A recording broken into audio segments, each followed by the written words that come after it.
Good evening friends, আশা করছি তোমরা খুব ভালো আছো, সুস্থ আছো এবং খুব ভালো আছো। আজকে আরেকটা ভিডিও নিয়ে তোমাদের সঙ্গে উপস্থিত হলাম। এখনকার দিনে পড়াশোনাটা যেন দেখানো হয়ে গেছে।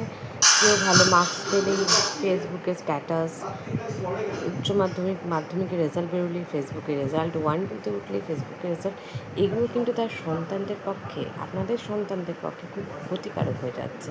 একটু ভেবে দেখবেন, আমাদের সময় আর কি সোশ্যাল মিডিয়া ছিল না, আর আমরা এরকমভাবে কাউকে দেখাতে যেতাম না যে আমাদের রেজাল্ট, আমাদের গ্রেড, আমাদের কত মার্কস আমরা পাচ্ছি। কারণ এই যদি দেখিয়ে দেন তাহলে ওরাও ভাবতে শুরু করবে যে আমরা হয়তো যথেষ্ট করছি, যথেষ্ট পাচ্ছি।